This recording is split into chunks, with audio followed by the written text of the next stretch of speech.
Hi, welcome to Vijay's info.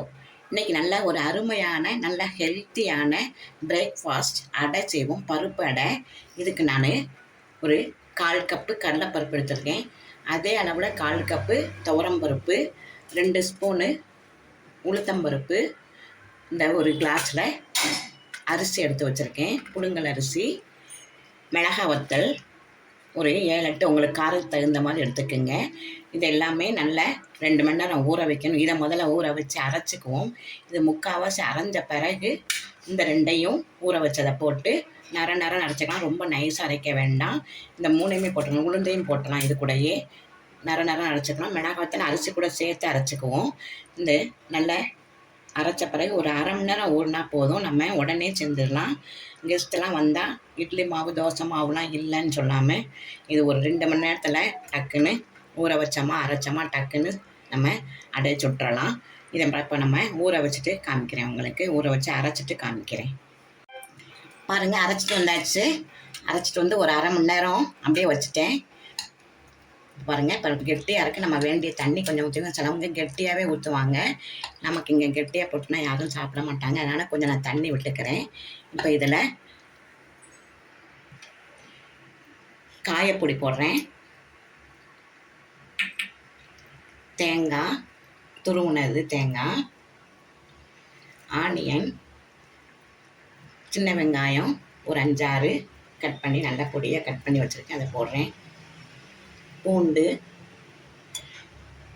நல்லா ஜீரணத்துக்கு கொஞ்சம் பூண்டு ஒரு 4-5 கட் பண்ணி வச்சுருக்கேன். அதை போட்டுக்கலாம். முருங்கைக்கீரை, உப்பு சேர்த்து தான் அரைச்சிருக்கோம். வேணும்னா உப்பு நம்ம சேர்த்துக்கலாம். கொஞ்சம் ஜீரகம், இவ்வளோதான். இது நம்ம கலந்துக்கலாம். நல்லா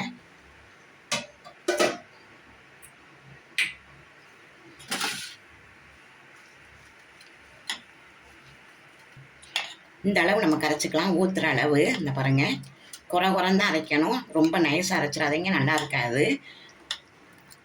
இந்த அளவு கரைச்சிக்கணும். நல்லா கரைச்சிட்டு நம்ம இப்போ அடை சுட ஆரம்பிக்கலாம். இப்போ அடுப்பில் தோசை கடாயை வச்சுருக்கேன். நல்லா காஞ்சிருச்சு பாருங்கள். எண்ணெய் தடவியாச்சு. நம்ம இதை ஊற்றலாம். நல்ல ஹெல்த்தியான பிரேக்ஃபாஸ்ட், நல்ல ப்ரோட்டீன்ஸ், ரிச் ப்ரோட்டீன். முருங்கைக்கீரையிலேருந்து பூண்டுலேருந்து எல்லாமே சேர்ந்துருக்கு. ரொம்ப நல்லது இது உடம்புக்கு. இது காலையில் நீங்கள் குழந்தைங்களுக்கு ஸ்கூல் போகணும்னால 1-2 கொடுத்தீங்கன்னா நல்லா ஃபில்லிங்காக இருக்கும். நல்லா 2 பக்கம் வேக வச்சு எடுக்கலாம். நல்லா கொஞ்சம் ஆயில் விட்டுக்கலாம்.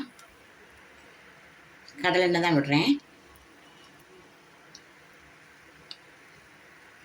இவ்வளோ தான். நல்லா திருப்பி போடுவோம். இன்னும் நல்லா வெந்த பிறகு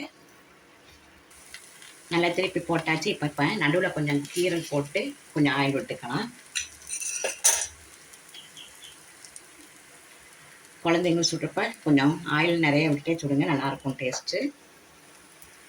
இதுக்கு வெல்லம் வச்சுக்கலாம். அவியல் உங்களுக்கு டைம் இருந்து அவியல் வச்சு சைட் டிஷ் வச்சுக்கலாம். உங்களுக்கு டைம் பொறுத்து என்ன செய்யணுமோ செஞ்சுக்கோங்க. வெள்ளத்தை வச்சா கூட செம்ம டேஸ்ட்டாக இருக்கும். நான் இப்போ அன்றைக்கி தேங்காய் சட்னி வச்சுருக்கேன். அவியல் டைம் இருந்தால் அவியல் வைங்க, நல்லாயிருக்கும். பட்டர் போட்டும் சாப்பிட்லாம், நல்லா டேஸ்ட்டாக இருக்கும். நல்லா வேகட்டும். நல்லா வெந்துருச்சு. இப்போ நம்ம இதை எடுத்துடலாம். நல்லா அடை ரெடி ஆகிடுச்சு பாருங்கள். நல்ல காலையில் சாப்பிட்றதுக்கு பிரேக்ஃபாஸ்ட்டு ரொம்ப ஹெவியாக இருக்கும், நல்லாயிருக்கும். நல்லா ரிச்சாகவும் இருக்கும், நல்ல டேஸ்ட்டும் நல்லாயிருக்கும். இதில் எல்லா வகை சத்தும் சேர்ந்துருக்கு. கீரையிலேருந்து பருப்பு, பூண்டு எல்லாமே சேர்ந்துருக்கு. இதை உங்கள் வீட்டில் செஞ்சு அசத்துங்க. இந்த ரெசிபி உங்களுக்கு பிடிச்சிருந்ததுன்னா லைக் பண்ணுங்கள், ஷேர் பண்ணுங்கள், சப்ஸ்கிரைப் பண்ணுங்கள், பெல் ஐக்கானை தட்டி விடுங்க. இதுக்கு நான் தேங்காய் சட்னி வச்சுருக்கேன். உங்களுக்கு வேணும்னா அவியல் போட்டு வச்சுக்கலாம். அவியல் நல்லா டேஸ்ட்டாகவும் இருக்கும். பட்டர் போட்டு சாப்பிட்லாம், வெல்லம் போட்டும் சாப்பிட்லாம். லைக் பண்ணுங்கள், ஷேர் பண்ணுங்கள், சப்ஸ்கிரைப் பண்ணுங்கள், பெல் ஐக்கானை தட்டி விடுங்க. மற்றும் ஒரு நல்ல ரெசிபி உங்களை சந்திக்கிறேன். பாய்.